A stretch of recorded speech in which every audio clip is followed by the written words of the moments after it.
Com a mão, handball, basquetebol, voleibol, futebol, com os pés, com as pernas, com a cabeça. Vamos, Deco vai fazer o golo, atira, golo! Isto é o Sport do Benfica, não é o PAOK de Salónica. Riquelme, solo por él en este gol. Señoras y señores, Riquelme a los 20. Só sou na PlayStation. Na PlayStation eu consigo resolver isto.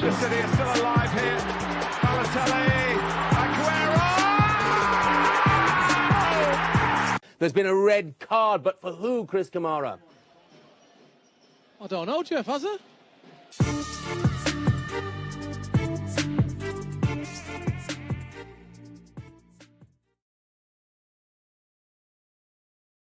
Muito bem-vindos ao episódio número 4 do segundo poste da sexta temporada do segundo poste. Hoje, novamente, eu e o Pedro Azevedo, o Pedro Guarda está de férias ainda e tínhamos aqui uma surpresa para vocês esta semana, mas ainda não foi possível chegar o quarto reforço desta temporada, ou o primeiro reforço desta temporada, e portanto eu aqui o Pedro novamente. Olá, Pedro.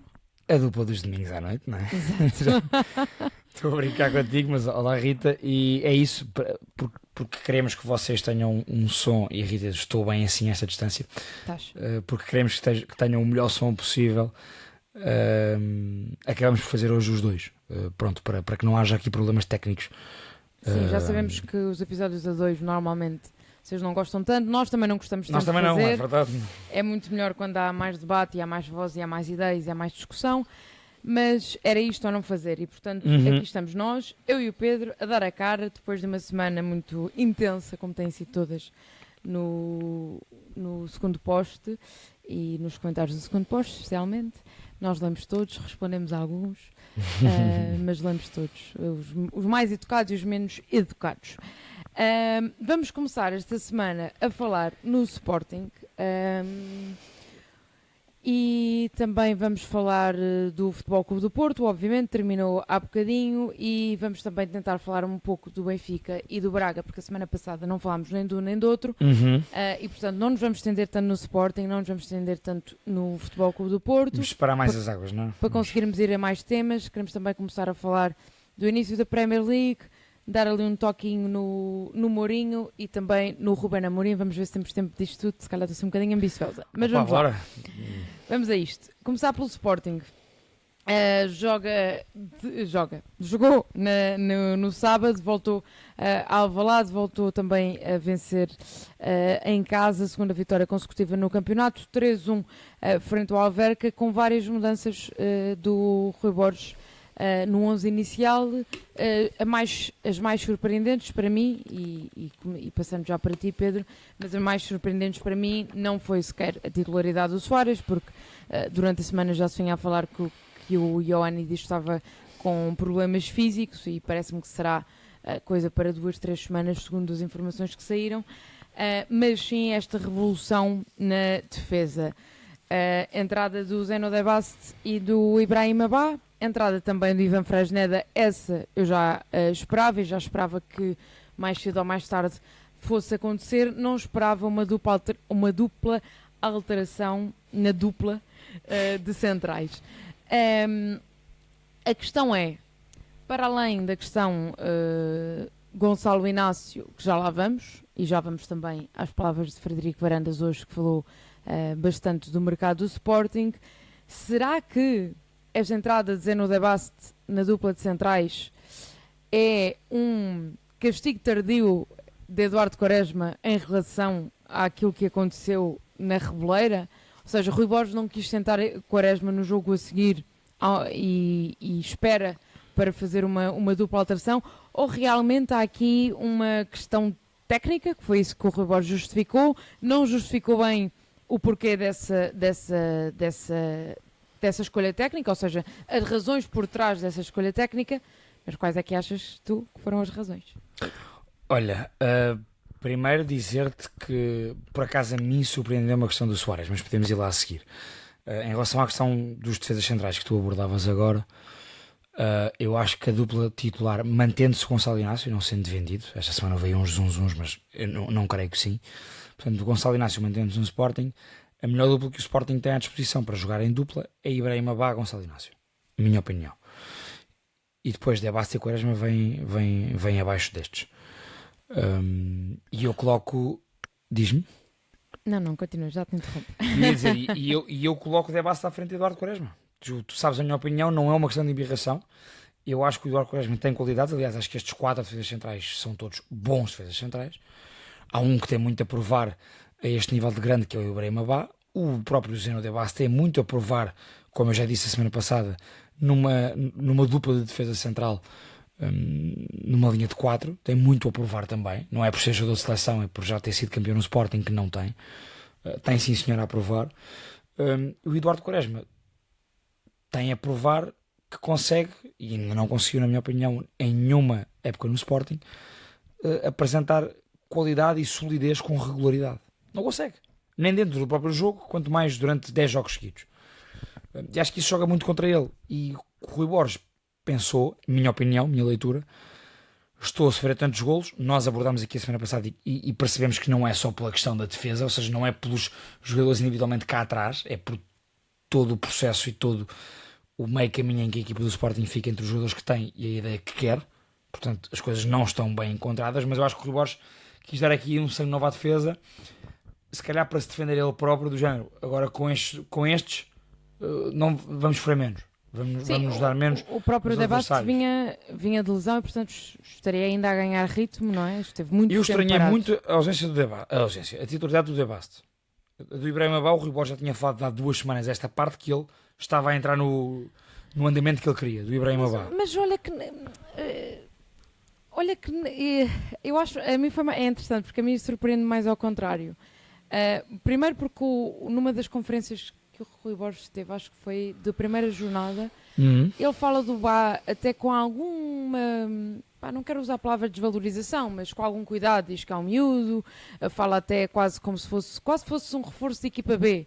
Eu lembro na altura que se ficou com a ideia de, então estiveram a investir num central 20 milhões ou 18 milhões ou o que é que foi, e estamos aqui a falar da juventude dele e que a tirar-lhe algum desse peso que a transferência pode ter.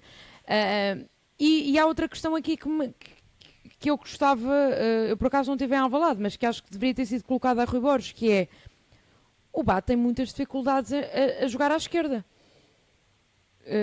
Ele não por isso é que vai ser o certo, central então, da direita com o Inácio à esquerda. Qual é a opção técnica de deixar o Inácio no banco e jogar com o central adaptado, visivelmente desconfortável, a jogar à esquerda? Essa é que é a questão. Portanto, eu acho que efetivamente aconteceu alguma coisa com o Gonçalo Inácio, fosse transferências, fosse problemas com empresários, fosse... Achas que não era só zunzuns então, como eu disse? Não, eu não tenho uma informação em contrário. O que eu estranho é olhar para os factos. Ou seja, tu tens um central que é titular à esquerda. Mas eu vou dizer aqui, eu acho que ele poderá parecer mais desconfortável à esquerda pela dupla com que estava, porque ele com o Justin Diaz jogava à esquerda. O Diaz jogava a central da direita e a central da esquerda e ele aquilo odiava. Portanto, sim, mas não é, ou seja, mesmo em termos de pé... neste contexto assim, chegas a um clube grande novo, grande ainda por cima, um clube novo, grande, mais pressão, está a sofrer golos, semana após semana, tem tido aqueles apartões na segunda parte, e do nada, já que era para entrar ao menos que jogasse com o central titular há 6 anos, com o Inácio. Não, e que jogasse na posição do e o Inácio lugar, à esquerda e ele à direita. Jogasse na posição do lugar que lhe é mais confortável.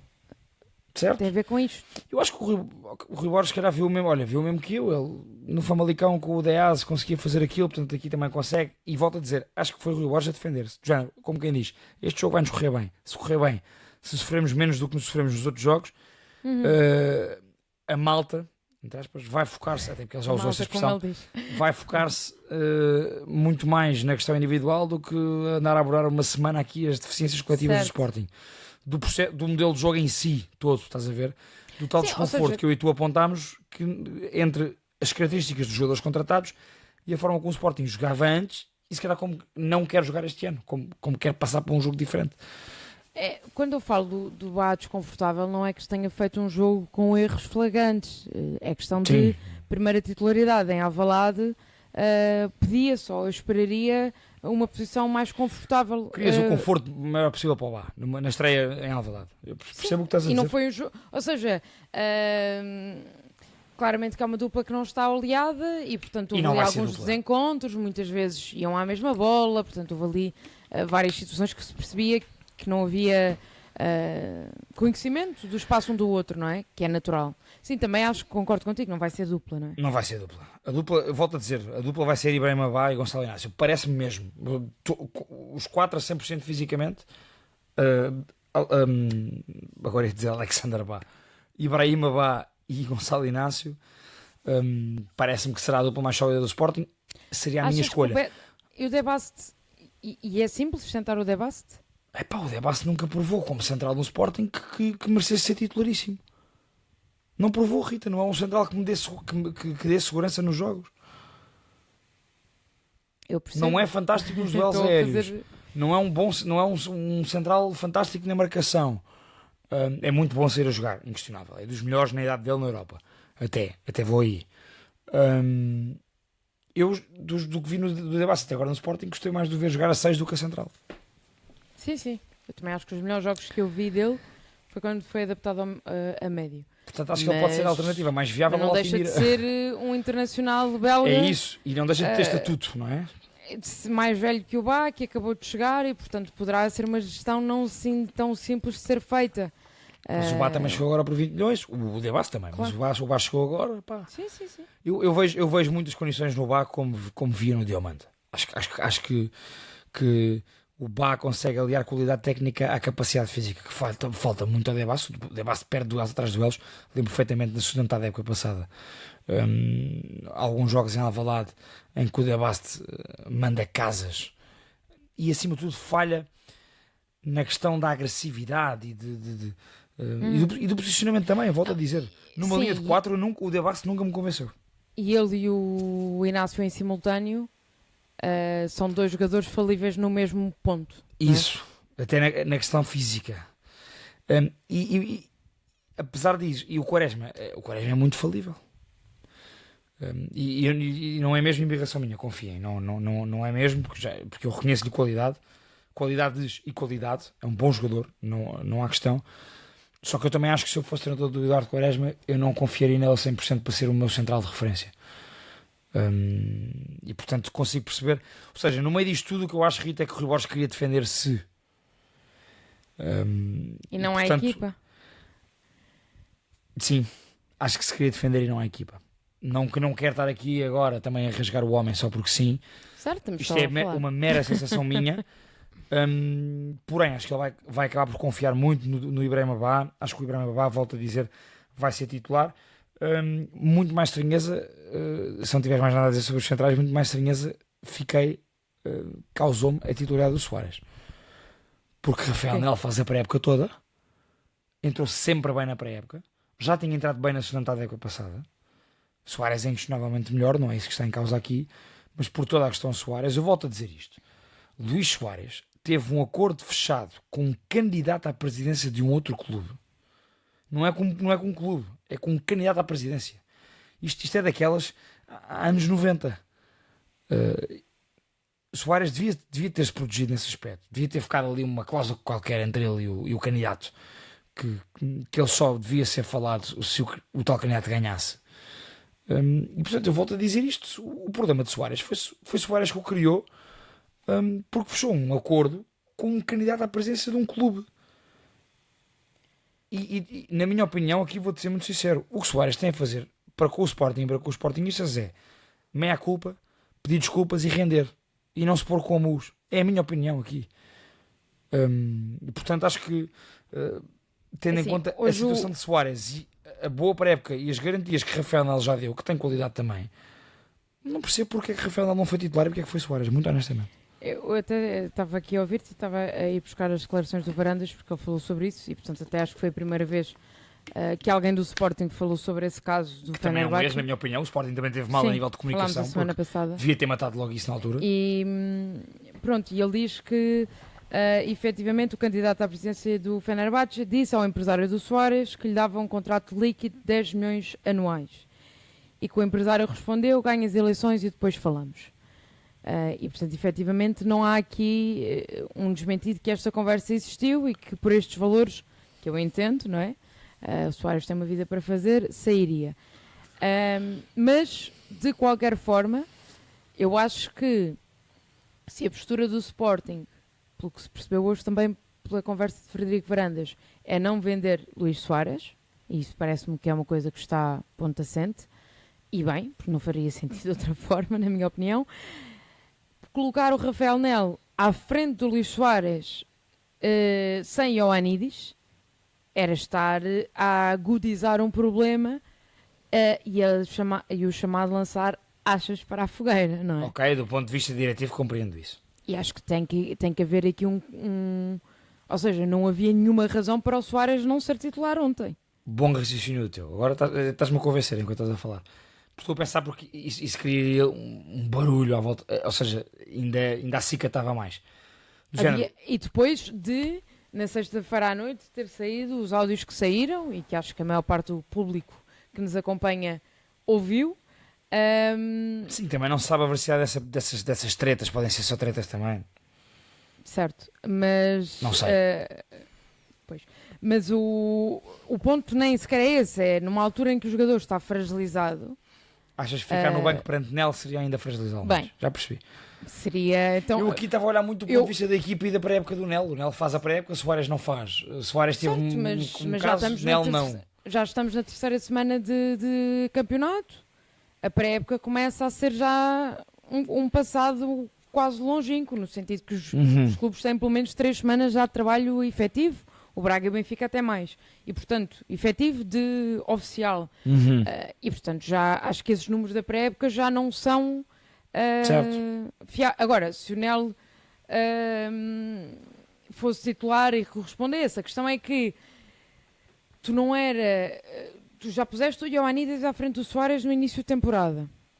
Com todas as razões da pré-temporada e tudo mais. Sim, e tudo mais, aí parecia-me óbvio, sim. Até aí eu percebo.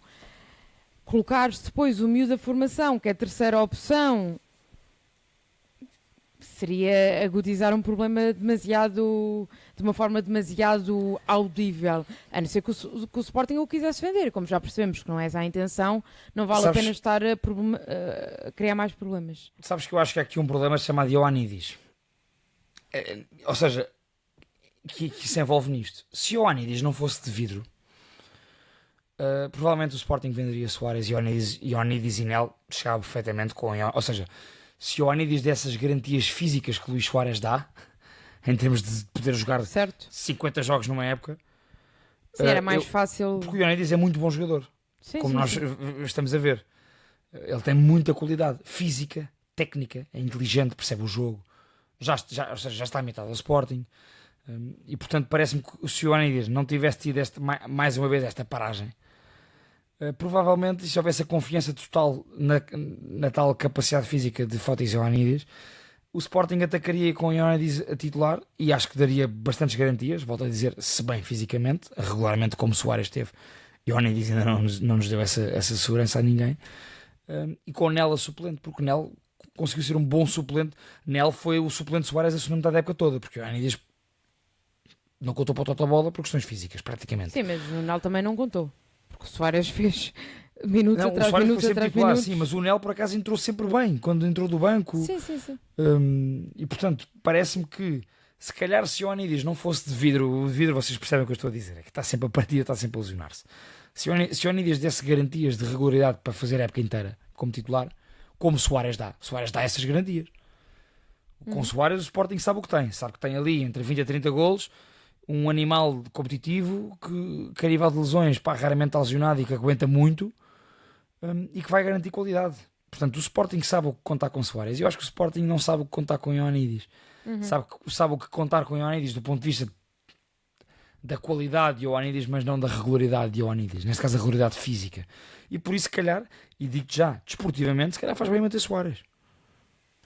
Acho que é uma excelente notícia para os Se o Ioannidis anda sempre no vai não vai, se joga 2 jogos, lesiona-se 3. Acho que é a melhor notícia que os sportinguistas podiam ter neste mercado. Agora, que comuniquem melhor. Eu volto a dizer isto.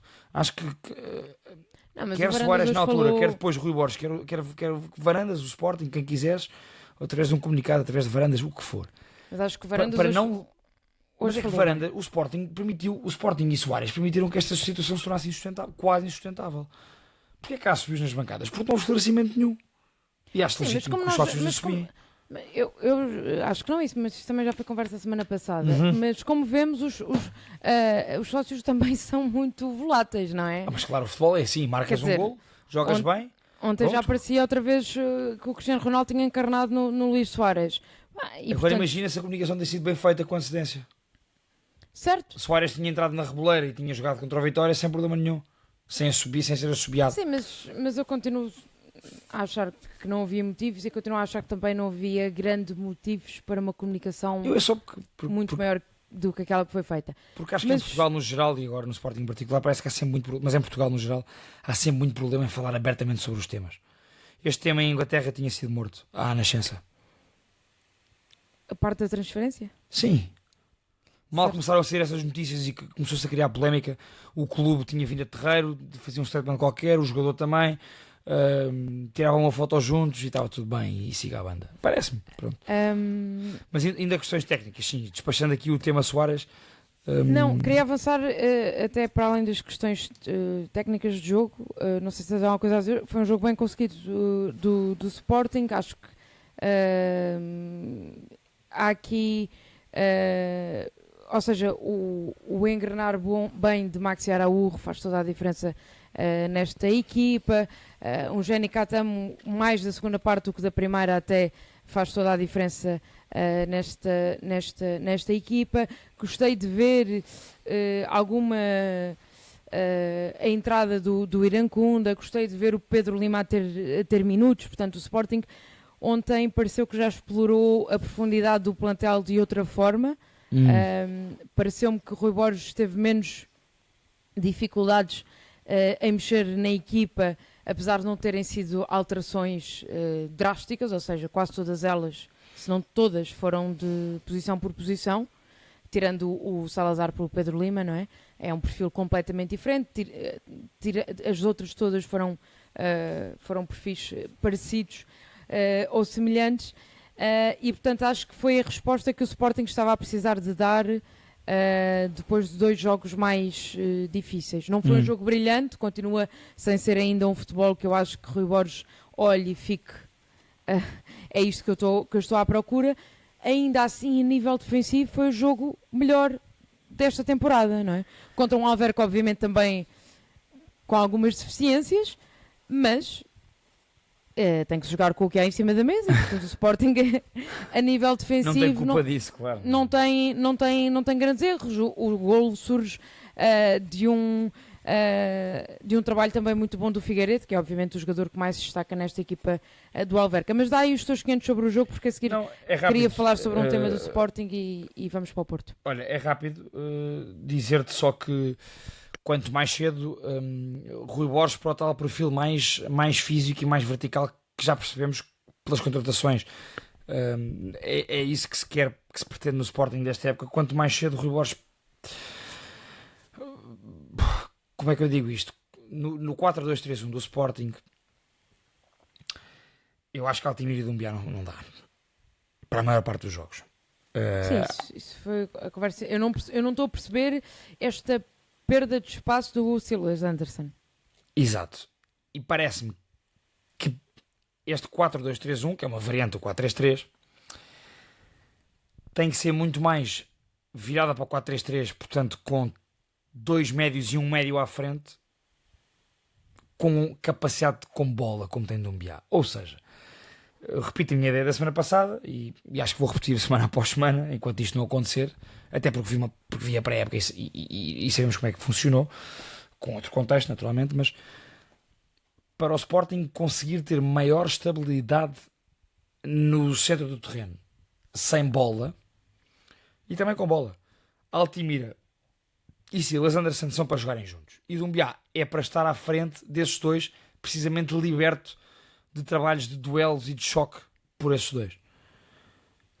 Mas Dumbiá tem que jogar mais à frente. Mas eu não sei, e já ouvi essa tua ideia nas últimas 2 semanas e percebo-a perfeitamente.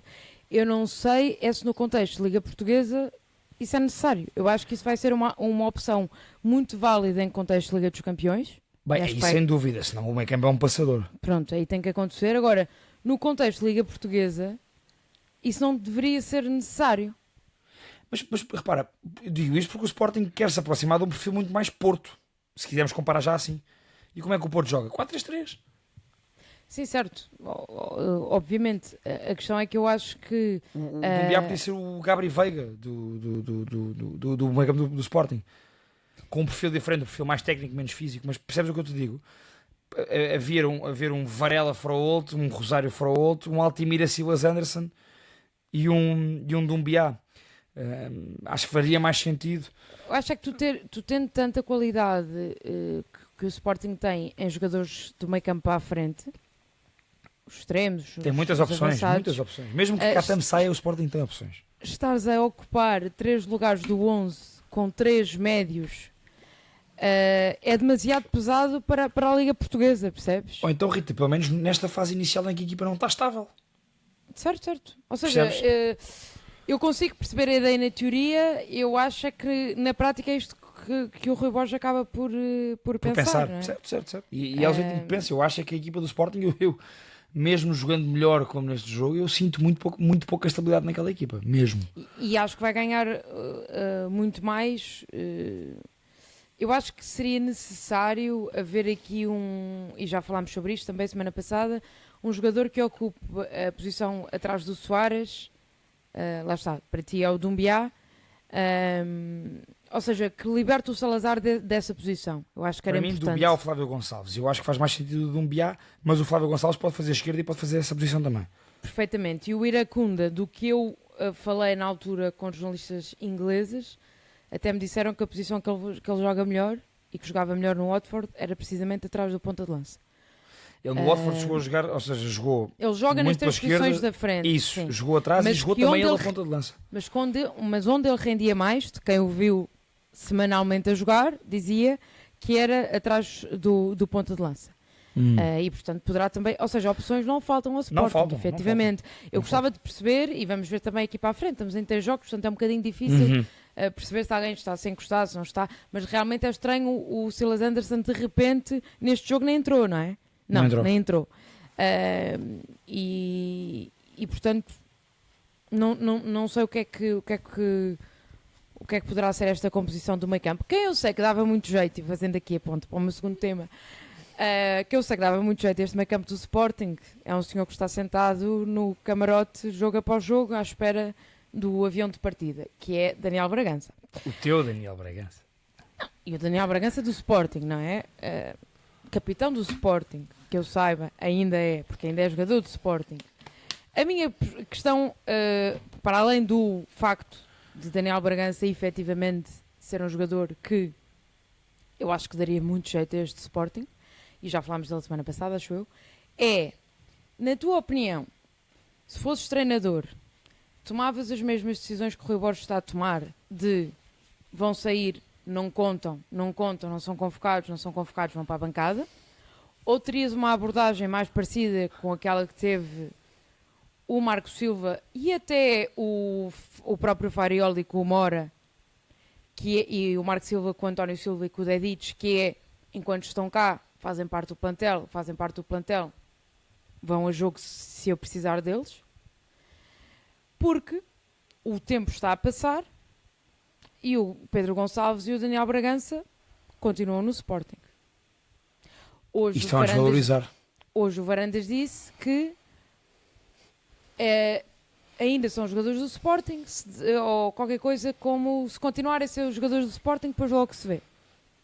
Minha questão é, até que ponto faz sentido ter sentados os 2 jogadores na bancada, jogadores que estão a treinar, que nós vemos, estão a treinar com a equipa todos os dias, que estão a receber salário, que poderiam dar um contributo importante para este início de temporada e que por opção técnica e de diretiva, provavelmente, não contam. O que é que tu achas sobre isto? Porque pode ser o caso do mercado fechar e eles não saírem para lado nenhum. E depois Sim. o que é que se faz? Temos o Santos Justo outra vez. Pois, é o com Santos uma Justo questão. com um peso um bocadinho maior no balneário. É isso. No clube, Sim. o Pedro Gonçalves é só o melhor jogador do Sporting desde Dos que últimos anos. Varandas e Amorim na altura se fundiram. E Viana. Ou seja, dos 3 campeonatos que o Sporting conquista nos últimos 6 anos, Pedro Gonçalves é, na minha opinião, a grande cara desse. Até E o porque Trincão, faz parte mas disso sim, desde o início. mas mais o Pote. Digo o Pote porque o Pote vem desde o início. É mesmo Sim, tipo, sim, é verdade. portanto, acho que isso poderia ser verdade com jogadores com menos estatuto. Portanto, não concordo com este tipo de abordagem. Não acho que faça sentido. Até acho que estás a desvalorizar os jogadores para o mercado. Nós queremos mesmo vendê-los, nem sequer os levamos a jogo. Ou seja, em relação ao Pote, o que se sabe é que o Pote está fechado, estás à espera, eu acho que está numa situação muito instável, porque está-se à espera que o fundo Saudita. da Arábia desbloqueie o dinheiro. Portanto, que o governo basicamente aloque o dinheiro para o Pedro Gonçalves. A questão é que nós já vimos inúmeros negócios da Arábia caírem do dia para a noite, negócios que estavam praticamente fechados. Porque pode aparecer um jogador que lhes interessa mais, porque o Pote não é uma estrela mundial que a Liga Saudita precise de ter para elevar os níveis, quer dizer, é um ótimo jogador do nosso campeonato, não é? E portanto, eu não estou a dizer que o negócio vai cair, eu estou a dizer é que ainda não foi fechado e já se fala dele há muito, muito tempo. O Daniel Bragança, pelo que se sabe, ainda está numa situação mais particular, que pode acabar a ser, sei lá, emprestado ao Estoril. Estou a dramatizar, mas o que eu quero dizer é que o que se sabe é que não há sequer propostas. E, portanto, não é só a desvalorização dos jogadores, é poder chegar a setembro e eles ainda estão lá no balneário, não é? Como é que Varandas disse? Depois logo se vê. Se não forem vendidos, foi isso? Foi. A ideia foi essa, não sei Estava aqui a ver se encontrava essa mas, parte. Mas sim. Bom, eu discordo veementemente desse tipo de abordagem. Portanto, sim, da forma como eu vejo as coisas, quer seja no Sporting, no Benfica, no Porto, onde for, eu acho que é sempre preferível, até para a imagem que dás para o mercado neste caso, mas numa questão de pensar nos resultados desportivos, é sempre preferível tirares o máximo de rendimento desportivo dos teus jogadores enquanto eles ainda são teus. Até para criar o mínimo de polémicas possível. Volto a dizer, estas polémicas do treinar à parte, que nem sabe se é verdade, se é mentira, só vem não, algum... supostamente estão a treinar, aliás, vê-se nas fotografias que o Sporting partilha. Só fazem, ou seja, Rita, só corrige-me, só fazem a parte inicial do treino, da ativação, com todos, e depois não, na parte de treino em si já não estão. Isso eu não sei. Ninguém disse. Oficialmente isso nunca foi dito. Ok. Então, oficialmente estão a treinar com a equipa. Sim. Pronto, O Rui Borges até diz que eles treinam. Não sei se foi esta semana, se foi semana passada, que eles treinam muito bem e que contribuem, que eu acho que é uma coisa importante, que para a passagem dos mais novos da mensagem do que é o Sporting. Mas é não isso, pronto, ainda bem que vamos lá. E é por isso que deviam estar a jogar. Certo? Enquanto Eu fazem concordo. parte do plantel do Sporting. Portanto, a minha opinião era o que eu estava a dizer. Seja o Sporting, o Benfica, o Porto, qualquer clube. Eu acho que quando ainda assim jogador é que para mim na regra é assim, portanto em geral é assim como eu estou, é a minha opinião, volto a dizer, não é que eu esteja mais correto do que o Rui Borges e do que o Frederico Varandas, mas se têm contato com o clube, estão disponíveis para jogar, estão bem fisicamente, é para jogar. Ainda para mais jogadores com o peso no Sporting, como Pedro Gonçalves, sem dúvida, e menos, mas também algum Daniel Bragança. Podiam ser importantes para a tal integração dos Dumbiás, dos Silas Andersons. Eu tenho aqui já as palavras do Varandas. Ele diz: Pedro Gonçalves é um jogador que dá muito ao Sporting, tal. Quando renovámos, ele tinha uma ambição financeira. Temos de ser sensíveis a isso e ainda a tem. O Pedro tem a expectativa de poder vir a sair do Sporting, mas vai ou não sair, eu não sei. Foi isto que ele disse. Acho bem a questão da sensibilidade da tal parte financeira. Certo, a minha questão é, ok, até sair é um ativo do clube. Pronto, já te disse, respondendo diretamente a ti, para mim, em relação a estes dois casos, mas sempre, a não ser que se verifique efetivamente, e como se fala aí nos rumores e nos corredores, o Pedro Gonçalves é um elemento de instabilidade no balneário. Eu não acho que seja. Está bem, eu estou-te a dizer o que é que se fala. fala. A não ser que seja esse o caso. A não ser que seja verdade o que se diz por aí, que o Pedro Gonçalves é um elemento de instabilidade no balneário e, portanto, para o treinador é preferível tê-lo afastado do que poder contar com ele.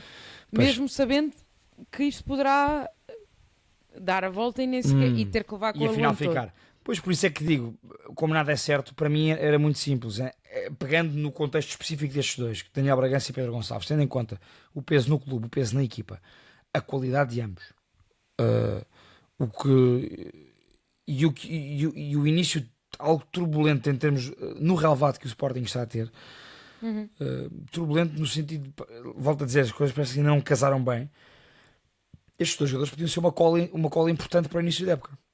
Sem dúvida. Por tudo e mais alguma coisa, por aquilo que jogam e por aquilo que são no Sporting, que representam no Sporting. Portanto, para mim, até saírem efetivamente era para jogar e beneficiava o Sporting desportivamente e se calhar menos pressão para os jogadores vindos agora de início no Sporting. Vamos ver como é que se gera esse dossiê. Vamos passar para o Futebol Clube do Porto também rapidamente, até porque foi mais uma vitória tranquila no sentido de 2-0 do Futebol 0 gols Clube do sofridos Porto. até agora. 0 gols sofridos na Liga, mantém-se o registro na Liga e na Supertaça. Mantém-se o registro da temporada passada. Nesta altura era em teoria o adversário mais complicado até agora, porque o Arouca estava a fazer um belo início de campeonato. O Porto desbloqueia o jogo depois de 60 minutos ou 50 minutos de uma grande avalanche contra a baliza do Arouca. Muito mérito também para o guarda-redes, que foi parando até onde pôde. Depois, obviamente, o primeiro gol do Futebol Clube do Porto fica ligado a um erro, que é daquelas que parecia o Quaresma na Reboleira, não é? Que faz um jogo inacreditável e depois borra a pintura na hora H. Mas queria Sorte ouvir para ele, para o Arroba Rena, que o gol é anulado. Porque senão era esse um foi dos anulado, piores... depois foi. Não. Eu pensei que tens estavas a razão. assumir que tinha sido anulado. Não, o do André Silva estava em fora de jogo. A seguir é Gabriel Veiga. A seguir é o Gabriel Veiga. O remate do Kivior está o André Silva fora de jogo. Exatamente. O gol do Gabriel Veiga. Eu vi o jogo do Porto, atenção pessoal, para quem diz, E eu posso confirmar que viu, porque a Rita foi comentando comigo durante o jogo. para quem diz que eu nunca vejo os jogos. Hoje pudeste, Hoje não é? estava a Estavas trabalhar. E vi com muita atenção para poder estar aqui. Afinal, não com muita, Eu porque eu estava confirmo que aqui viste. a cometer erros. Mas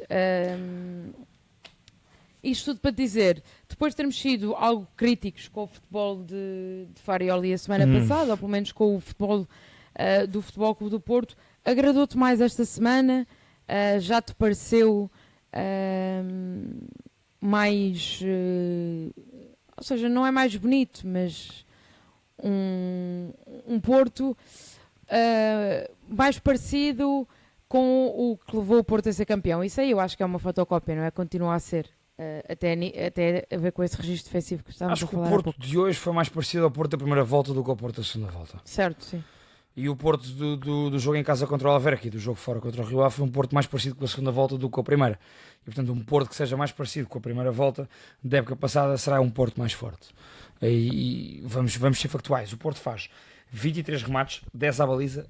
Desses 10 remates à baliza, 9 são grandes oportunidades. O Porto tem 12 cantos contra 2.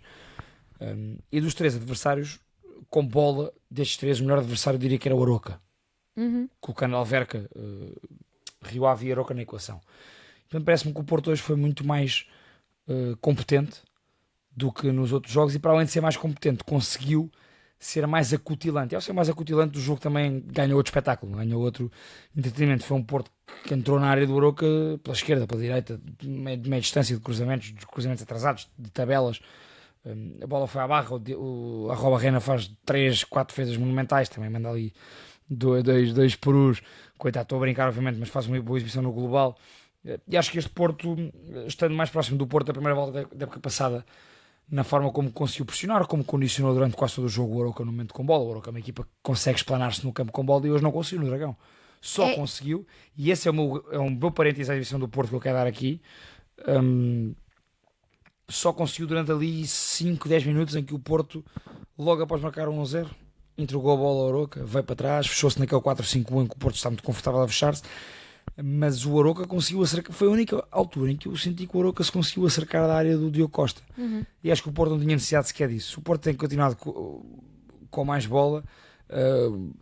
Ganhou 2-0 e ganharia 2-0 também, acho que sim, ou seja, volumaria para o 2-0, mas não teria passado por nenhum sobressalto cá atrás. É uma das coisas que ainda eu comentava no grupo do segundo posto, portanto vocês podem testemunhar isso, que é uma das coisas que me faz confusão. Eu volto a dizer isto, isto não é uma questão de criticar, é uma questão dos meus olhos não gostarem tanto, é só isto. A Rita e eu podemos olhar para o mesmo quadro e a Rita gostar e eu dizer que o da direita é mais bonito. E o que eu digo aqui não é que a equipa do Porto coletivamente não seja eficiente, é super, é a equipa, já disse aqui, é o favorito a ganhar o campeonato. Vindo Seco Fofana é claramente favorito a ganhar o campeonato, que acho que é um reforço inacreditável para o Porto. E portanto, parece-me que aqueles minutinhos a seguir ao 1-0 deu-me ali lives de um Porto que eu acho que não faz sentido ser o Porto no Dragão. Na Liga Portuguesa, acho que o Porto no Dragão na Liga Portuguesa, a marcar 1-0, tem que ir à procura do 2-0. Dizem-me assim, mas o Porto quando se fecha no 4-5-1, quando está em vantagem, dificilmente a equipa contrária consegue oportunidades. Concordo. Só que o jogo estava de tal maneira. Basta uma, pode uma bola entrar, um dia pode correr mal. E acho que o Porto, se continuasse na toada em que estava, arrebentava com o Arouca, era 2, 3, 4. Porque aquilo ou era a Rua Barreira ou eram os postes. Portanto, sim, no global, um Porto melhor, um Porto mais próximo da primeira volta da época passada, volto a dizer. Teve ali aqueles minutinhos após o 1-0 em que, não sei se é Farioli, são os jogadores que ainda estão um bocadinho nessa ótica da segunda metade da época, de marcar e recuar automaticamente. Mas acho que o Porto, conseguindo catapultar para esse nível, acho que Fofana entra muito bem nisso, mas se tu dizes já lá vamos. Acho que este Porto demonstrou mais força no jogo de hoje. Foi uma equipa claramente mais acutilante ofensivamente e eu gosto de equipas que criam muito. O Porto hoje criou muito. Duas coisas. Sim, acho que é interessante ver. Parece que houve 2 Futebol Clube do Porto, não é? Um até ao 1-0 e outro a seguir ao 1-0. Também concordo contigo, acho que não faz sentido. Hoje, nesta altura dos 3 grandes, por estranho que pareça, o Benfica é a equipa que está sempre na procura pelo golo. E isso é uma coisa que vem, obviamente, do Marco Silva, mas já lá vamos ao Benfica, mas acho também que costuma vir quando os treinadores chegam e querem mostrar um abanão no clube e puxar os adeptos para o seu lado. E, portanto, as segundas épocas normalmente já são mais tranquilas, ou seja, para os treinadores neste caso. Mas sim, acho que o Porto se fia muito no facto, e tem razões para isso, mas no facto de conseguir defender muito bem e de fechar-se muito, muito bem. Controla a área como ninguém neste país. É inacreditável. E até te digo, como poucas equipas na Europa. E portanto, estavam muito confortáveis num 0 e depois mudam completamente o shift, que é o shift. O chip. Shift da chip. Que é, estão a perder, estão empatados, chegam a 1-0, entregam a bola ao adversário e o futebol ofensivo do Porto passa para o contra-ataque. Imediatamente. Mas atenção, eu percebo que haja essa tentação, porque esta equipa é muito forte a defender em organização defensiva, naquele tal 4-5-1, e é fortíssima a sair em transição. Ou seja, eu percebo que haja essa tentação. Certo, mas foi imediato. No Dragão, na Liga Portuguesa, espero mais. Claro, e compreendo perfeitamente. E a equipa demonstra que consegue fazer mais, porque consegue dominar o jogo todo. E pronto, depois é um Porto que não muda muito da base, não é? Entra um, sai outro. O Gabri Veiga hoje mostrou porque é que se calhar é aposta em relação ao Rodrigo Mora, e já vamos ao tema Rodrigo Mora. Quase que foi um afirmar de porque é que foi ele a aposta para ficar. Acho que isso nunca tive em dúvida, não é? O Mora é muito bom para sair, mas realmente é um jogador muito bom. Ele é um jogador que consegue aliar a sua qualidade técnica a uma capacidade física muito, muito assinalável. E portanto ele consegue agregar aquilo que o Farioli quer naquela posição, que são várias características. E se eu quiser só pegar na questão técnica, o Gabriel Veiga tem chegado à área, hoje marcou o gol quase na pequena área. O Gabriel Veiga tem condução de bola, o Gabriel Veiga tem duelos a meio campo ganhos. O Gabriel Veiga também consegue ter o jogo aéreo. É um jogador com muita personalidade muito também. Boa bola parada o Gabriel Veiga. Sim. Ou seja, ele tem muita coisa. O Gabriel Veiga, quando apareceu no Celta de Vigo na altura, eu encantei-me a vê-lo jogar. É um belíssimo jogador. E portanto hoje foi um jogo de afirmação pura para o Gabriel Veiga, acho que foi o melhor em campo. Deixa-me, Rita, rapidamente pegar no João Rodrigo 971, que comentou a semana passada, um dos muitos comentários esportistas que tivemos na semana passada, continua em malta, que comentou o seguinte, entre vários parágrafos. Ele diz: gostamos de ter uma identidade forte, alicerçada em cultura de vitória. E isso não era após Pinto da Costa, foi-nos devolvido por Farioli e André Vilas-Boas. Gostando-se mais ou menos da estratégia do treinador italiano, os números falam por si. São 30 vitórias em 36 jogos disputados na Liga até o momento. Passa para 31 vitórias em 37 jogos. Eu percebo perfeitamente isso que o João Rodrigo diz. Claro. Acho que é por isso que também há esta defesa toda do portismo em relação a Farioli. Eu não tenho dúvidas que quem está no Dragão preferia hoje ter jogado após o 1-0 como jogou até o 1-0. A carregar, a não dar hipótese ao Arouca praticamente de sair. Só que infelizmente há uma percepção dessa marca identitária que Farioli e Vilas-Boas, neste caso que esta equipa do Porto, voltou a dar ao portismo. Portanto, é por isso que eu acho que ainda há muito apoio a Farioli e muita compreensão, tal como no caso do Rodrigo Mora, que não sei se querás ir lá. Mas portanto, eu percebo isto tudo. Volto a dizer, este Porto dos primeiros 70 minutos de hoje, este sim parece-me ser um Porto muito mais acutilante, muito mais, não é espetacular, mas é um Porto muito mais entusiasmante para todos, para quem está a ver no sofá e para quem está no estádio e até para os jogadores. Até porque, ou seja, para já a forma está a resultar, mas vamos ver, e há sempre interesse ver um maior interesse em ver as segundas temporadas dos treinadores nos clubes, até porque normalmente, e já vimos isso na segunda metade da época, há um processo de habituação ao jogo em si, em relação ao adversário. E nós hoje, até ao gol do Porto, especialmente na primeira parte, vimos muitas vezes o Arouca, que é uma equipa que posicionalmente está normalmente bem trabalhada. O Vasco Seabra, não tendo um plantel extensíssimo, tem um reforço este ano a jogar no 11, não tem reforços sonantes, não é uma equipa que investiu muito dinheiro, é uma equipa com algumas debilidades, mas que é bem trabalhada pelo Vasco Seabra também num trabalho que tem vindo a ser construído num projeto sustentado e, portanto, isso normalmente resulta. Isto para dizer o quê? Vimos muitas vezes e durante muito tempo o Arouca muito bem posicionado em campo, a condicionar muito bem a saída de bola do Porto, especialmente porque o Porto estava a jogar com o Rosário e, portanto, sabemos que o Rosário não é um jogador de distribuição de jogo, não é? Não é um médio que inicie os ataques do Futebol Clube do Porto. Apesar de melhor do que Varela, nesse aspecto, para mim. Na comparação entre um e outro só. Não sei, eu acho que o Varela é mais criativo apesar de tudo. Eu não vejo o Pablo Rosário a descer ao meio dos centrais, pegar na bola e ele construir jogo. E o Varela tem esta iniciativa. O Rosário não faz isto. É um bom médio de condução, é um bom médio de entrega de bola e tal. Eu acho é que não é um pensador de jogo, o Pablo Rosário. Para mim. E obriga, neste caso, e obrigou muitas vezes ao Benarek e ao Kivior a serem eles a assumir, e fazem os dois isso de forma impecável. O Kivior particularmente. Sem dúvida alguma. O Benarek hoje também tem lá 2 ou 3 passos que está a crescer nesse aspecto, o Benarek. Sim, na quando tentativa de desbloquear. Era... Isto para elogiar o posicionamento do Arouca e relacionar com o que estava a começar o tema, que é, isto é um Arouca que também se posiciona assim porque já viu o Porto jogar assim durante um ano inteiro.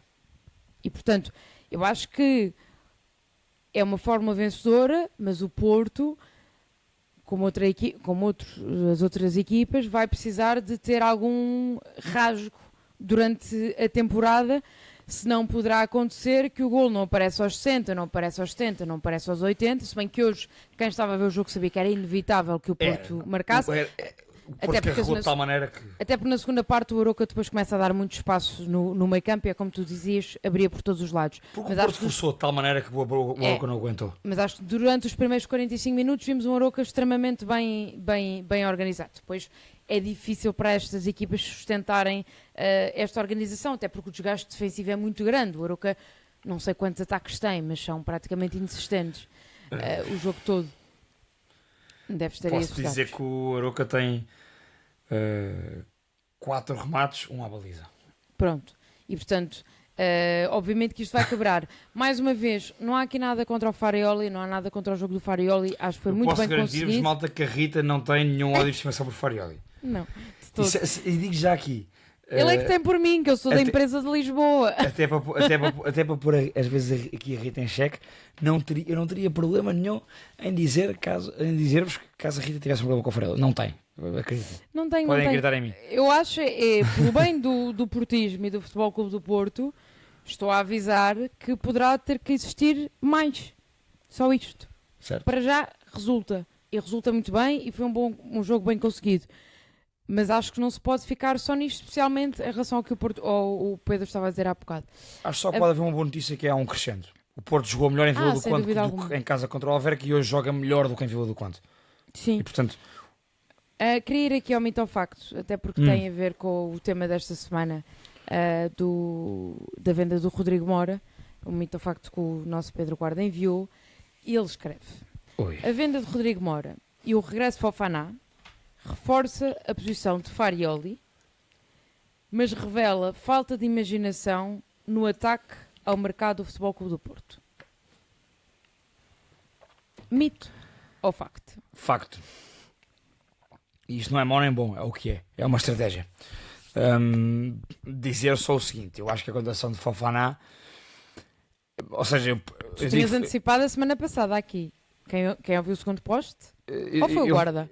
Foi o Guarda. Foi o Guarda. Desculpa, eu Pedro, falei erradamente do Goretzka, não é erradamente, o Porto tinha esse interesse. Foi o Guarda que disse que podiam ir buscar o Fofana, que o Farioli preferia ter o Fofana do que o Rodrigo Mora.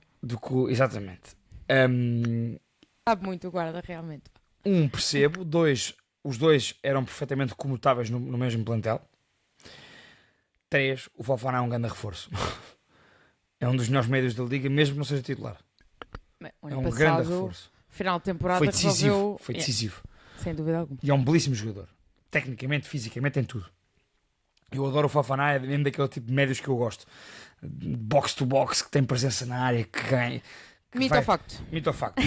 Apesar de eu adorar o Fofana, e acho que esta contratação é game changer para a época do Porto. O Porto ganha aqui uma opção que eu já não achava que ia ter.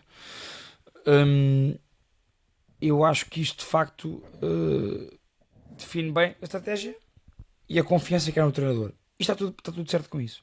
Há é que assumi-lo. E neste caso parece-me claro que a opção por vender Rodrigo Mora, e Farioli pode dizer o que quiser, mas não foi a Rita nem os outros jornalistas de Lisboa que escalaram os 11 do Porto. Portanto, não foram eles, não são eles que treinam o Rodrigo Mora, não são eles que o põem a jogar, nem são eles que não o põem a jogar. Portanto, acho que esse discurso, deixa-me dizer isto, Rita, isto não é em defesa da Rita, não é em defesa de ninguém. Este discurso, ele não estava a falar de mim, certamente. Este discurso cheira a bafio. Tem bafio este discurso da imprensa de Lisboa contra o Fogo do Porto. Isso, na altura de Pedroto, podia ser uma realidade. Eu percebo que se quer criar essa narrativa do nós contra eles para se ganhar força, até para os adeptos, para puxar o lado emocional maior, mas sendo honestos, e quem trabalha no meio sabe que isso não é uma realidade. O Porto isso não existe hoje Porto em dia. Tinha muito mais a ganhar se assumir como um clube nacional do que se continuar a assumir como um clube regional. E depois isto fica nas costas do Futebol Clube do Porto. Bom, mas é uma narrativa que dá força também, percebes? Que puxa pela emoção da malta. Eu, se for portista no Algarve, se calhar não acho tanta graça esta conversa. Certo, tá bem, nem faz sentido. Ou em Lisboa, há muitos portistas em Lisboa. Bastantes. E eu achei que este discurso iria terminar com André Vilas-Boas, porque foi isso que André Vilas-Boas disse na campanha. Eu ainda estou na campanha eleitoral. Eu fiz uma ação de campanha de André Vilas-Boas aqui em Monsanto, em Lisboa, em que Vilas-Boas precisamente tinha esse discurso. O Futebol Clube do Porto é um clube nacional, e é um dos 3 grandes de Portugal. É nacional e internacional. Internacional é o melhor clube português. E que estava, portanto que ele queria romper com essa ideia do regionalismo. E pelos vistos não rompeu e ainda está a acentuá-la. Ele e neste caso agora quem trabalha para o Futebol Clube do Porto. Porque dá jeito de criar esta narrativa, Rita. Há duas coisas, mas há duas coisas que eu tenho a dizer sobre isso. Em relação ao mito ou facto, também acho que é facto e concordo com o Pedro disse, e portanto não vale a pena estar a insistir nisso. Agora, há duas coisas. Farioli não pode atirar areia para quando estamos em estado de graça, podemos atirar a areia que quisermos para os olhos dos adeptos. Pronto. está tudo bem, normalmente é mais fácil. Mas não pode ser para o público em geral. E, portanto, eu não compro a conversa que a venda do Rodrigo Mora foi uma opção, uma oportunidade financeira. Porque eu vou-vos dizer o que é uma oportunidade financeira. A oportunidade financeira foi a venda do Enzo Fernandes pelo Benfica em janeiro, a meio do ano. Isso é uma oportunidade financeira. A do Galeno, do Porto? A oportunidade financeira é o Galeno. Exatamente. Ou o Nico, se quisermos ir ao futebol o do Nico Porto também, para o verdade. City. Isso são oportunidades financeiras. Um jogador que está o mercado de verão quase inteiro a ser negociado e a esmiuçar-se cláusulas e a tentar arranjar forma de o vender, não é uma oportunidade financeira, é um negócio. E é uma opção, não é uma oportunidade. Ou seja, oportunidade é se tivesse chegado um clube em maio ou em junho e tivesse dito assim: meus meninos, eu tenho aqui 80 milhões de euros pelo Mora. Pumba, para cá. Ponham um laço no Claro, mínimo. bem, isso Como aí. era o ano passado, a oportunidade financeira teve um Mora o ano passado na Arábia Saudita. Isso era uma oportunidade financeira para o Porto. Isto aqui não foi uma oportunidade financeira. Foi um negócio que o Futebol Clube do Porto quis fazer. Isto são coisas diferentes. E, portanto, o Farioli que não diga que ele não teve intervenção, que não venha com os números e agora sim vão dizer: Rita está a odiar o Farioli. Não, eu também já tive este discurso em relação ao Borges e ainda não tive em relação ao Marco Silva, mas posso vir a ter. Tiveste em Já relação tive ao ao Mourinho e venham todos. E ao Vicente também, se ele quiser. Quando as coisas não são factuais e não são justas, não nos podem querer fazer de tontos, porque nós não somos tontos. E, portanto, quando um treinador vem, e eu vi isto acontecer com o Bruno Lage, vem com caderninhos, com números e com estatísticas, é porque isto está tudo entornado. E, portanto, quando o Farioli me vem com números a dizer quantos minutos jogou o Rodrigo Mora e quantos minutos jogou o Gabri, aquilo é tudo verdade. Atenção, factual. Agora, que o Rodrigo Mora este ano deu para entender que não era a primeira nem a segunda opção do treinador, até porque foram contratar um jogador para aquele lugar, também é factual. E, portanto, a venda do Rodrigo Mora não foi uma oportunidade financeira. Foi uma opção. Foi um negócio.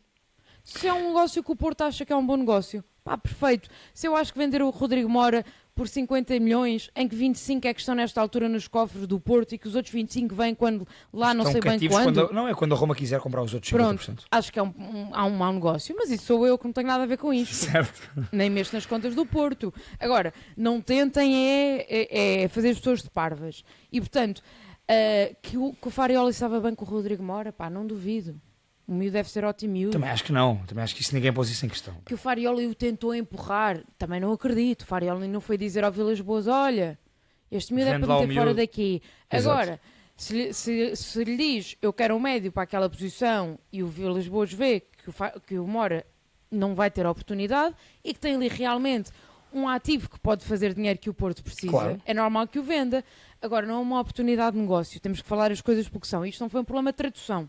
Atenção. Outro ponto em relação à imprensa de Lisboa, é o que é, pronto, é o que é. Já disse o que tinha a dizer sobre isso. O Porto perde em querer continuar a ser um clube regional, porque o Porto é muito maior do que isso. Mas é uma opção. Nessa questão é a tal narrativa que eu te expliquei. É uma opção técnica também. Vou pegar em dois comentários da semana passada, porque volto a dizer, tivemos muitos portistas e bem a comentar, portistas e não portistas, a comentar na semana passada. O Carlos Daniel trouxe-nos os minutos, lembras-te, Rita, na altura, a meio da época passada, sim. quando aqui até se falava, na altura em que o Rodrigo Mora até foi, durante ali um período, mais vezes titulado o Gabri Veiga. Eu até trouxe na altura os minutos para justificar que o Rodrigo Mora estava a ter bastante utilização. E dizia ao Carlos Daniel, vem-nos fazer essas contas também, o Mora ano passado na Liga tem 1320 minutos, menos 2 que o William Gomes. Foi o 15º jogador com mais minutos do campeonato, sendo que foi muito mais vezes titular na Liga Europa do que no campeonato. Verdade.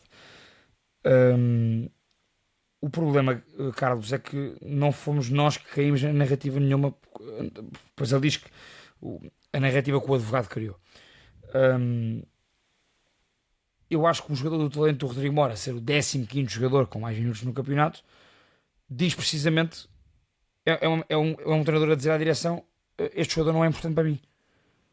Porque se o Rodrigo Mora fosse importante,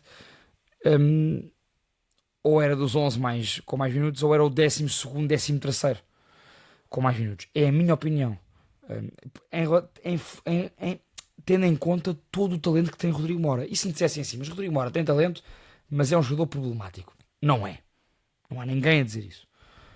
Ou é um jogador que força a saída. Não força. Ou é um jogador que quando entra não rende. Corresponde. Rendeu. Podem dizer assim, não tem algumas características que o treinador pretende. Mas eu também disse aqui a semana passada, e digo a Farioli como digo em relação a qualquer um. Para mim é um treinador excelente. Ele é bom treinador, Farioli, inquestionavelmente.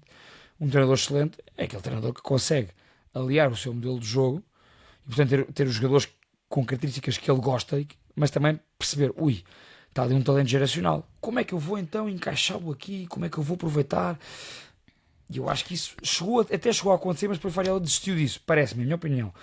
Dito isto, pegar no comentário que justifica bem isso, foi giro porque tivemos vários comentários diferentes, que é o comentário do João Silva, que diz sobre o assunto de Mora acaba por ser bom para todas as partes. Eu também. Ou seja, chegados aqui, eu também acho que é bom para todas as partes. Para o Porto, porque necessitava de dinheiro urgente para desbloquear o mercado das compras, e este é o negócio com mais valias. Neste caso, entre vender Mora, Fraolto ou Diogo Costa, a escolha era óbvia, tendo em conta as opções do treinador e a importância que Diogo Costa e Fraolto têm inegavelmente no plantel do Porto. Para o Mora, que estava triste e que sabia que ia ter uma utilização parecida com a da época passada, eu até vos digo, acho que ia ter bem menos utilização nesta época do que na época passada. Era o que nos estava a ser dado a ver para já. Para André Vilas Boas, porque ganhou o braço de ferro e conseguiu o valor que pedia com a Roma, verdade. E para Farioli, para a Roma, não preciso explicar, diz o João Silva, não precisa, ganha um talento fantástico e que eu acho que pode casar muito bem com o Gasperini. E para Farioli também não precisa explicar, acho que é aquilo que nós temos aqui. Farioli estava cada vez menos a utilizar Mora. Mora foi muito mais usado na primeira metade da época do que na segunda. Está cada vez menos, e esta época... Não, repara, isso portanto, não parece-me no fundo, Rita... E o que percebemos pelos comentários é que isto não é uma questão no universo esportista. Não é factual sequer. Então, está ótimo. Ou seja, é uma problemática que, pelos vistos, não... Eu acho que é uma questão, mas eu continuo a atingir que não é uma questão porque há resultados. E, portanto, no dia que deixar de haver resultados... Porque como Farioli conseguiu trazer esta marca identitária para o Porto, é o que eu digo, acho que o portismo está muito ao lado dele. Não é que esteja de olhos fechados, não me parece que o portismo esteja de olhos fechados. Só que Farioli tem créditos, percebes? Enquanto tiver créditos, Rita... É o treinador campeão e é o treinador que devolveu os títulos ao Futebol Clube do Porto. Agora, eu, Pedro Azevedo, comentador, e Pedro Azevedo, amante de futebol, digo aqui, eu gosto muito de ver o Rodrigo Mora jogar futebol e acho que o Rodrigo Mora é um talento geracional. E, portanto, gostava que o Porto tivesse aproveitado melhor e espero que ele tenha muito sucesso na Roma. Quero vê-lo jogar muito bem na minha Roma, que eu adoro a Roma e Itália. É um talento geracional que também, pelos vistos, não pode ser falado no país todo, porque foi dito que é a questão da imprensa. Eu e tu somos lisboetas. É interessante porque parece que não é normal que um dos meus maiores talentos da geração portuguesa, estamos a falar de toda a gente acredita nele para a seleção, não possa ser comentado e não seja... Quer dizer, o Félix, quando foi vendido, foi tema. O Kenda foi tema também quando não foi à seleção, quando o Rui Borges não o utilizava ou quando o Amorim não o utilizava. Quer dizer, isto é normal. Quando as pessoas olham para um jovem que acham que tem talento e não o veem ser aposta. Rita, mal comparado... Não é um exclusivo Rodrigo Mora. Sabemos que o Rui Vitória esteve prestes a emprestar João Félix ao Marítimo. Em dezembro daquela época, em que Félix explode de janeiro para a frente com Bruno Lage. Imaginem se isso tivesse acontecido. Um talento que se podia ter perdido. Bom, temos que avançar, porque entretanto estamos aqui há uma hora a falar do Porto. Ele vai jogar na Série A, na Roma e que tenha muito sucesso. E acho que, volto a dizer, o comentário do João Silva diz bem. Eu acho que no limite, chegados aqui, todas as partes chegaram satisfeitas. Certo. Agora, assuma-se isso e não se diga que é uma criação de uma narrativa pela imprensa de Lisboa. Assumam que isto foi uma opção, não foi uma necessidade. E está tudo bem com isso. Exatamente. Andando para a frente, vamos só ao Benfica rapidamente. O Benfica não joga este fim de semana, no Benfica nem o Braga adiaram os jogos, mas tivemos um jogo europeu do Benfica e também do Braga a meio da semana. O Benfica, não me lembro quanto é que ficou. Quanto é que ficou? O jogo do Benfica contra... o da Liga Europa. Ficou 3-1. Não, 3-1. Pronto, eu estive a fazer esse jogo e já não me lembrava, portanto não é só os jogos em trabalho no estádio, é verdade. do Porto que eu não vejo. O que é que estás a achar mais do que o Benfica? E vamos ver, se calhar quando este episódio sair, a novela João Palhinha já está resolvida. mas mais do que os jogos do Benfica, o que é que tu estás a achar deste futebol de Marco Silva, até depois também do 7-0 frente ao Casa Pia, e desta questão que para mim me parece pragmática, que é Benfica, o 11 do Benfica só tem como reforço o Langlais. De resto, são os mesmos jogadores que estavam à disposição, tanto de Bruno Lage como de José Mourinho. E não parecem os mesmos jogadores. O que é que se passa? Tem um treinador que ao dia de hoje é melhor do que os outros dois. E, portanto, parece-me que isso é fator decisivo, até porque por esse facto que tu acabas de apresentar, só o Langlais é reforço direto para o 11. Eu acho que o Marco Silva está a conseguir fazer uma coisa que é entusiasmar o benfiquismo. Nota-se isso no apoio nos jogos do Benfica e nas opiniões gerais em relação ao Marco Silva. Acho que o Marco Silva inegavelmente está... Como é que está a fazer essa conquista? É através do tal futebol ofensivo, da equipa que marca 1 e vai para a procura 2 e marca 2 e vai para a procura 3. Houve um ligeiro parênteses para mim nesta qualidade exibicional e nesta demonstração de grande pendor ofensivo, que foi a segunda parte contra o Aros, precisamente. Eu acho que há ali uma altura em que a equipa do Benfica começa a entrar num ritmo muito lento e Marco Silva mexe para dar outro ritmo à equipa, mas houve jogadores que não entraram com a cabeça naquele jogo na segunda parte, ou que não conseguiram imprimir o tal ritmo acelerado e mais acutilante que Marco Silva queria, porque sentiu que a equipa estava a começar a entrar numa reloma mais morna, mais de segurar a 3-1. Acho que houve quebra física também. Pareceu-me isso, e é por isso que depois, por exemplo, mete um jogador como Rios, mas que não deu o tal ritmo elevado que costuma dar e que Marco Silva achou que ia dar. Portanto, faço esse parênteses dessa segunda parte do Benfica contra o Aros. Mas há aqui global, jogadores que são completamente diferentes. No global é uma grande evolução e os tais jogadores são jogadores que já estavam no 11 ou que já estavam no plantel e que estão, como tu disseste agora, completamente diferentes. Mas mais do que trabalho de treinador, e vamos falar de aspectos muito específicos do Benfica, porque não vale a pena estar a falar de jogos, porque isto vai ficar completamente datado nesta altura. Mas, por exemplo, tu tens um jogador como Rafa Silva, que eu não via o Rafa defender, nem estou a falar de atacar, estou a falar de defender. Eu não via o Rafa correr atrás de uma bola para vir fazer cortes desta forma. No final da primeira passagem do Benfica, no último ano isto já não acontecia. Portanto, eu acho que há aqui um envolver do treinador com o grupo que também faz com que estes jogadores, nomeadamente jogadores que eram um bocadinho mais displicentes em alguns momentos do jogo, e falo do Rafa sem problema nenhum, pareçam mais ligados. E depois isso, obviamente, o crescendo, mas o Rafa podia estar a marcar e não vir fazer cortes ao lugar do Dal, como aconteceu... Isso foi um bom talho do Rafa, é verdade, sim, senhora. Como aconteceu no jogo da Luz. E, portanto, há jogadores que estão a dar um salto qualitativo que eu acho interessante, como é o caso do Dal, que eu acho que é um jogador que já cresceu com o José Mourinho, mas que com o Marco Silva está a fazer outro tipo de trabalho que eu acho que é interessante, que é estar a esconder um bocadinho as fragilidades do Dal, nomeadamente no capítulo do cruzamento. Sabes que eu acho que o Dal, concordo contigo, que cresce, mas parece-me que continua a ser curto. Está bem, o que eu quero dizer Pode é ser que uma posição boa em atacar no mercado. Os adversários agora do Benfica são, até agora, também não são adversários de grande exigência, sem dúvida alguma. E parece-me positivo para o crescimento destes jogadores e para o entusiasmo, acrescentando ao que tu estás a dizer, que estes jogos de pré-época do Benfica tenham sido jogos de competição. Certo, sim. Para os adeptos é importante ganhar jogos a valer. E, portanto, claro, no meio desta rotação e deste... E o Benfica começa a época a perder, não é? O Benfica começa a época desastrosamente na Suíça, mas isso é miserável. E depois vai crescendo e vai entusiasmando, lá está, com a tal procura de golos, com o tal jogo mais ofensivo, com a equipa a responder ao que o treinador quer e até a dar mais para o treinador, como tu dizias. Há aqui uma simbiose, há aqui claramente uma simbiose treinador-jogadores bancada. Isso parece-me inegável.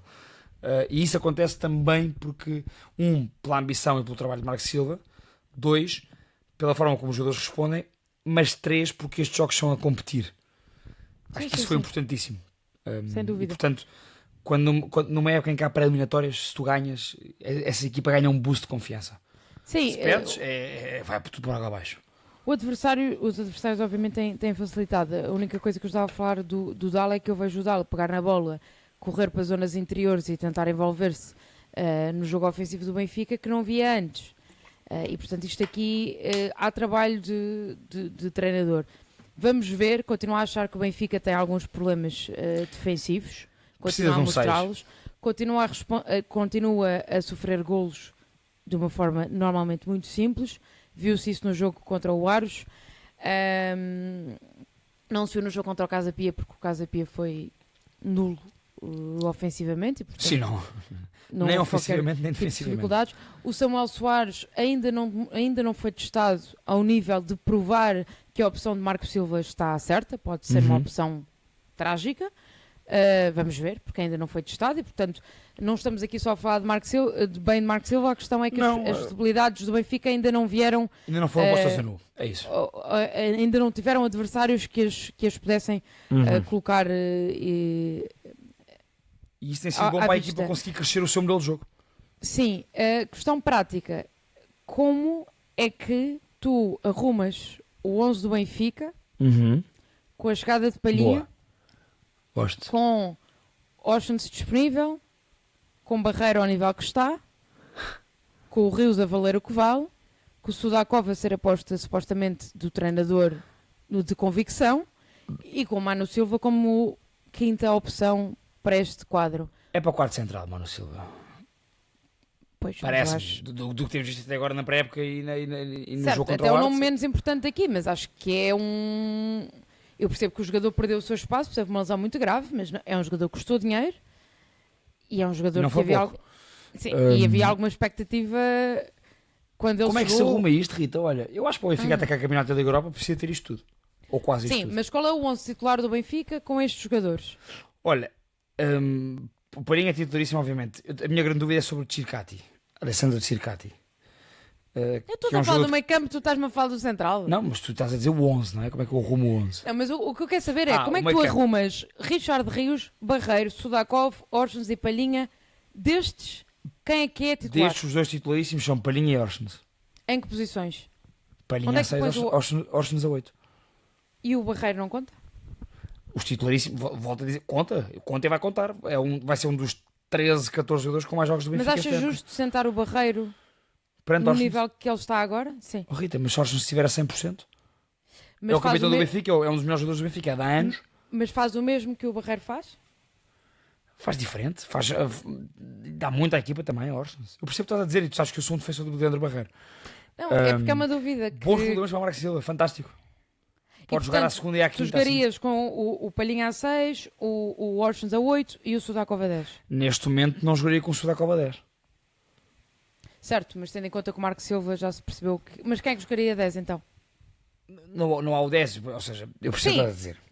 Vá, não é 10 obviamente, mas estamos a falar no terceiro médio, vá. Eu acho que o Benfica, se o Sudakov continuar a não desemborrar, tu sabes desde o ano passado que eu confio muito nas qualidades de Sudakov. E o Marco Silva também confia, por isso é que está a apostar nele e continua a apostar nele.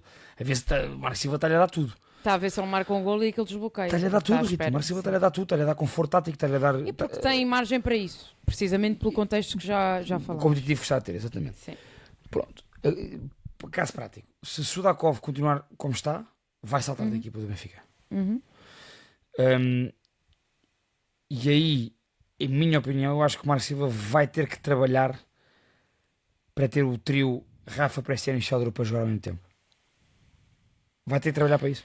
Mas o Marco Silva, na conferência depois do Casa Pia, disse que não fazia questão de jogar com o Rafa a 10, porque o Rafa a 10 vocês estão a perceber o que é que eu estou a dizer. Ser o jogador que joga atrás entre o meio campo e atrás do ponto. Pronto, vocês estão a perceber.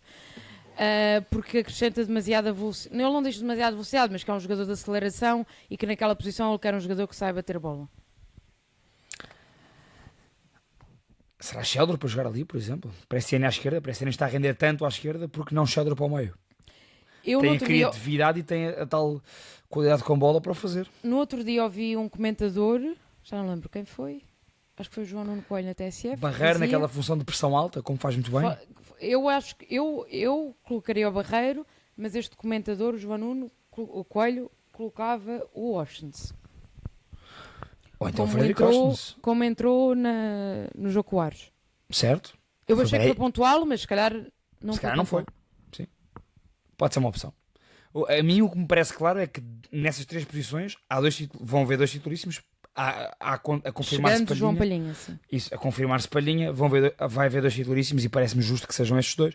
João Palhinha pelo que vai trazer ao Benfica, porque vai trazer aquilo que o Benfica não tem, que é claramente um tampão para as transições adversárias e um jogador que consiga libertar os homens da frente e que para além disso traga uma força que o Benfica ainda não tem muito, que é na bola parada, quer defensiva quer ofensiva, de jogo aéreo. João Palhinha vai trazer muitas coisas ao Benfica e vai ser um jogador para trabalhar em prol do coletivo. Portanto, Palhinha e Orsens, Palhinha vindo a confirmar-se que vem para Portugal para jogar no Benfica, parece-me que Palhinha e Orsens serão os 2 médios titularíssimos da equipa do Benfica.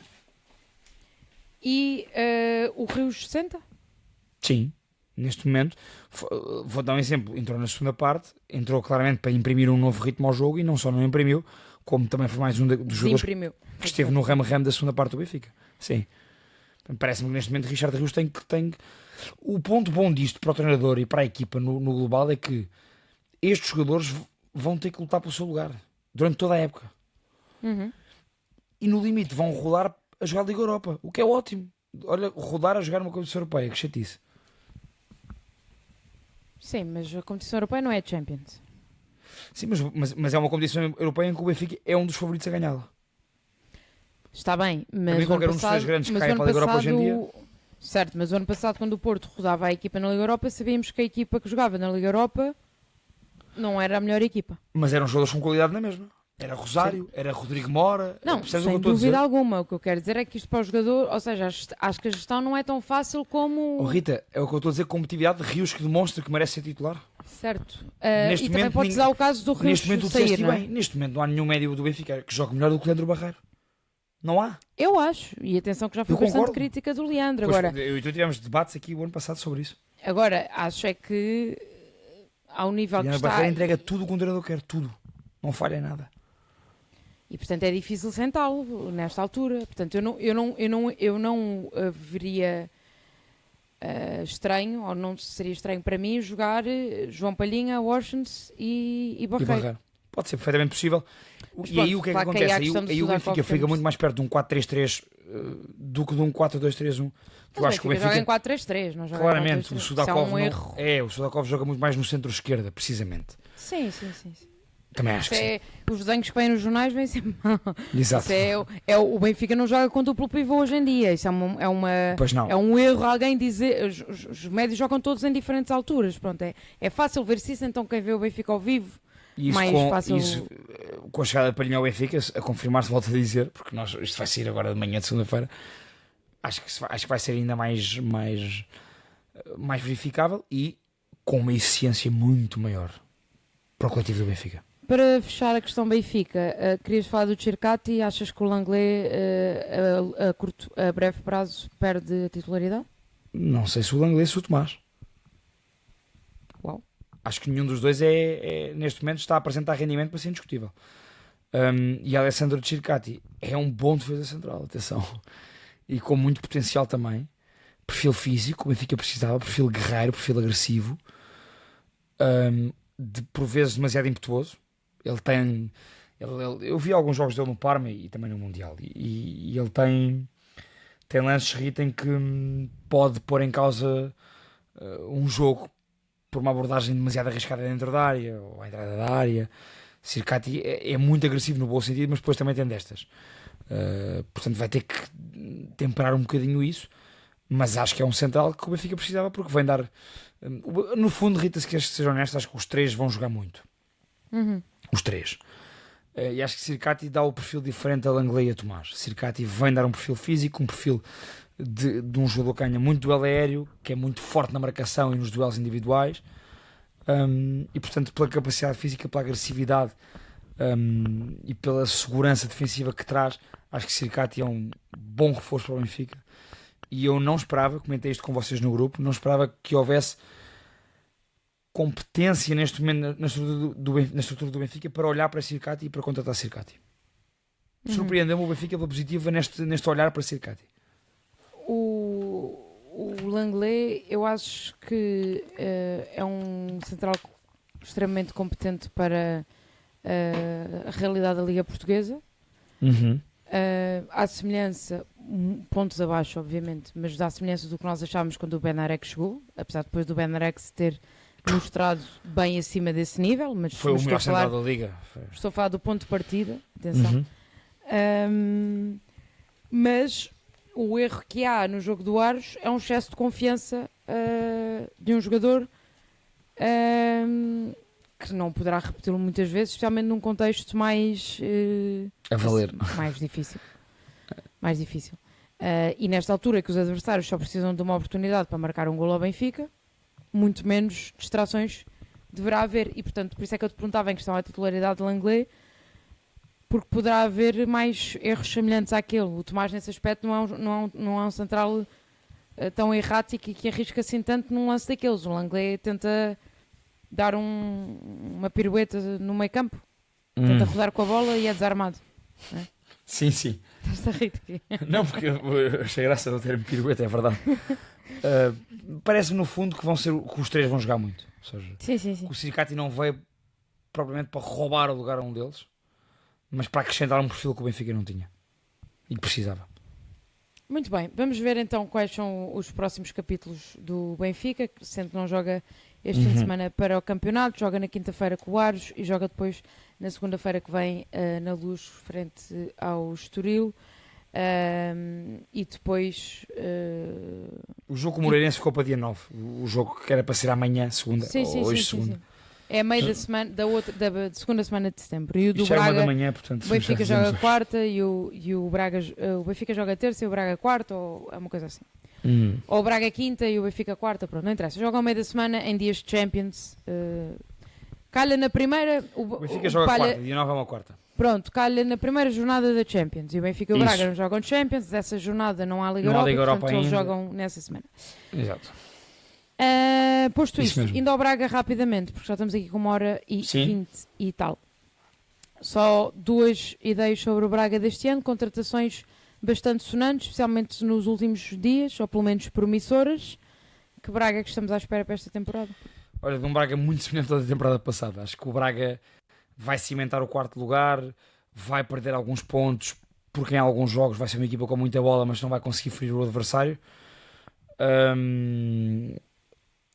E vai ser um Braga super competente na Europa. Vai fazer uma grande época na Conference, não tenho poucas dúvidas em relação a isso. Portanto, sim, Rita, vai ser um Braga que nos vai agradar de ver, sem dúvida, como o ano passado. Que vai demorar um bocadinho a engrenar a sério, tal como na época passada. Portanto, não é fácil. A forma como o Carlos Vicente quer pôr a equipa a jogar não é fácil para ele passar essa mensagem, não é fácil para os jogadores assimilarem tudo. E portanto parece-me que vai demorar um bocadinho até conseguir materializar todo este controle do jogo com bola em oportunidades, mas tem opções para o fazer e tem qualidade no plantel. Acho que se reforça bem e portanto vejo um Braga muito igual ao Braga da época passada, mas fundamentalmente parece-me que faz um bom ataque ao mercado, com jogadores que fazem sentido para Vicens e que estão num patamar de Braga, claramente. Estava aqui à procura dos valores só para não me equivocar, das transferências. Cá estão elas, exatamente. Acho que o Jonas Wind vai ser um grande reforço para o Braga. O Tommy Marquês, não sei, não conheço, vai ser uma novidade, mas vem com um selo de 11 milhões da cantera do Barça. Mas quer o Jonas Wind, quer o Jovan Milosevic, o que é que vão fazer, na minha opinião? Vão alternar enquanto referência ofensiva e Paulo Vítor vai jogar muito bem nas suas costas. Paulo Vítor e Horta, Rita, acho que vai casar muito bem este ataque, quer seja Jonas Wind, quer seja Jovan Milosevic, a casarem com Horta e com Paulo Vítor. Acho que vai funcionar muito bem. O Braga ganha aqui opções para poder se calhar perder menos pontos no campeonato do que aqueles que perderam na época passada e para ser muito competitivo. E na minha opinião, estando na Conference League, o Braga tem que aspirar no mínimo a chegar aos quartos de final da Conference League, talvez meias finais. Eu estava a olhar para os valores e mesmo assim o Braga gastou nesta altura 36 milhões e vendeu em 65 milhões, qualquer coisa assim. Porque tem o Salazar por 30 e o Ornicek por 30 e o Ornicek por outros 30, e não gastou assim tanto. O Vindo vem por 0. Pronto, e depois há obviamente essa aposta no Tommy Marques, de 11 milhões, mas que há uma aposta, o Barcelona mantém uma cláusula de recompra, acho que é prioridade de recompra de 60. E portanto... Certo, pode vir a dar muito dinheiro ao Braga. Eu não te referi, mas sim. quer o Zembazic a custo zero do Colónia, quer o Gabriel Silva e o Travassos, acho que são também ótimos reforços. Sim, o Braga reforçou-se muito bem. Ou seja, no mínimo para mim mantém o nível da época passada, no mínimo, e acho que consegue até, talvez, a nível interno elevá-lo. E um Braga que chegou longe nas competições europeias, portanto, na Liga Europa, no caso. E na Conferência ainda tem mais hipóteses de chegar. Poderá ter aqui uma outra dificuldade mais a ver com logísticas do que propriamente... Certo, ok. Porque são sempre... Pela qualidade dos adversários, sim. É sempre, às vezes são campos difíceis de jogar, ou porque é muito longe, ou porque é frio, ou porque o relvado é mau, ou isto, ou certo, aquilo, certo. Mas não me parece que seja, até neste formato de fase de liga, uma coisa que impeça o Braga de ter um bom desempenho. Apesar de estes pré-eliminatórias e playoffs não têm sido extraordinários. O Braga tem passado... Mas o ano passado foi já igual. o ano passado é igual. Tem passado com penaltis atrás de penaltis e pronto. Este modelo de jogo de Vicens, quando está bem assimilado, funciona muito bem. O Braga do final da temporada passada... Estava a voar. Até estar tudo ali nos trincos. É um processo que demora. O Braga é uma equipa que tem muita bola, mas consegue ferir pouco. E na época passada já conseguia ter, até em alguns jogos, menos bola, mas ser mais perigoso. Portanto, acho que isto vai chegar lá. Sem dúvida. Olha, como prevíamos, eu fui demasiado Lá ambiciosa fora. no início deste podcast. Muitos temas. Estendemos aqui muito tempo com o Porto e com o Sporting, mas tem havido aqui muita conversa. E portanto já não vamos falar do Amorim, nem do Mourinho, nem da Premier League, apesar de eu achar que o Arsenal vai ser campeão Também acho que vai. Em final de março. Não, final de março não acho. Não, estou a brincar. Estou curiosa com o Chelsea. Vamos ver se vai ser o rival do Arsenal ou não. Vamos ver esta segunda, não é? Mas do que vi nesta jornada, vamos ver. Posto isto, Pedro, voltaremos para a semana. Esperemos com mais ou sem acompanhados. Mas esperemos mais acompanhados. Esperemos já ter mais companhia. Isto não se tornou um podcast. A logística técnica não permite que seja só eu e a Rita a fazermos isto. Sim, isto não se tornou um podcast de 2 pessoas. Continuamos a ser vários. Mas pronto, tem sido assim. Mas é isso, olha, participem. Nós lemos sempre os vossos comentários. Rimos com muitos deles. Achamos sempre muita graça a vossa paixão a comentar, não só em relação aos vossos clubes, mas também à exigência que colocam em nós, sempre muito aguerridos, às vezes mais até do que aquilo que nós merecemos, no sentido de não valemos isso tudo para ter essa exigência toda, mas é bom que exijam de nós, quer dizer que esperam de nós também grandes coisas. E é mais uma semana e pronto, comentem e para a semana voltamos mais reforçados, esperemos nós. Esperemos nós.